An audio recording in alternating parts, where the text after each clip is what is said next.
is typical of Putin's and the Kremlin's politics. Fake news, lying, disinformation, propaganda are their hallmarks.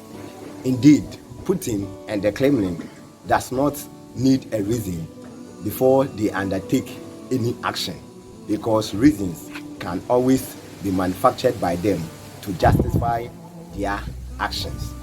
So in this episode, we are tracking some of the deceptions, the lies, and the propaganda that have been used in the invasion of Ukraine. Deception number 1.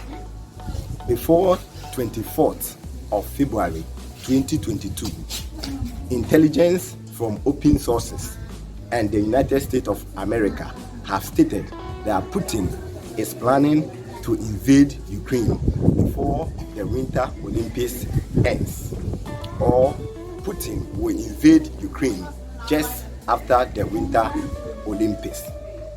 Joe Biden, Anthony Blinklen, Olaf Scholz, and Emmanuel Macron tried on several occasions to convince Putin not to invade Ukraine, since invasion of a sovereign state usually cause enormous suffering and pain.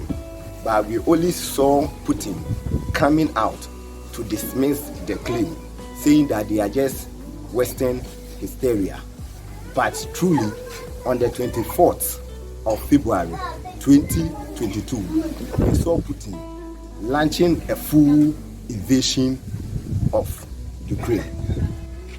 Lies number 2. Putin said he was in Ukraine to denazify Ukraine. What is meant by denazification can only be explained by Putin and the Kremlin.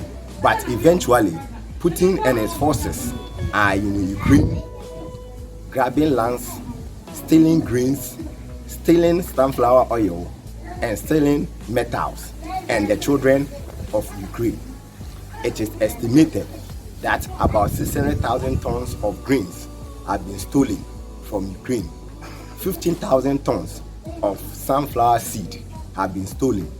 3,000 tons of metals have been stolen, and 300,000 children have been stolen from Ukraine into Russia.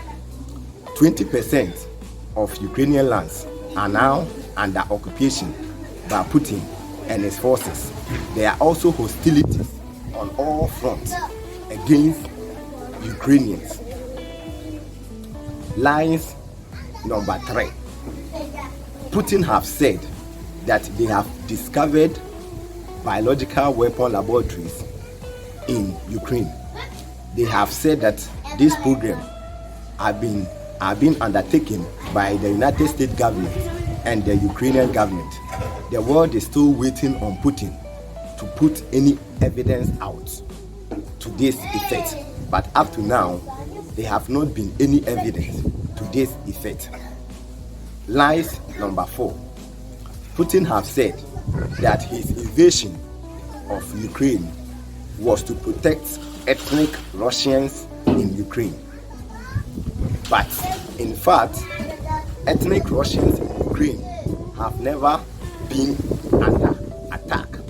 Indeed, it was Putin forces and his Wagner mercenaries that were put into the Donbas region in the eastern part of Ukraine, and Putin termed them as separatists.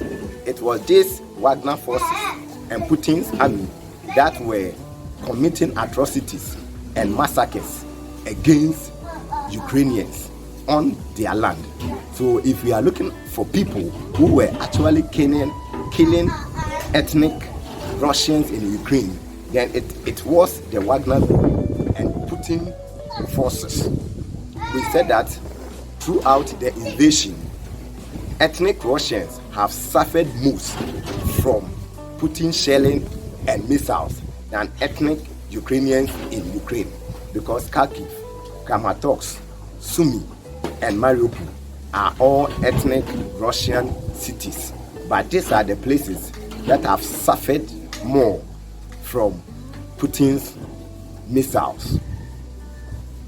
The people of Center for Global Policy and Security want to raise this alarm that the invasion of Ukraine should be a wake-up call, that the security of every nation should be their priority.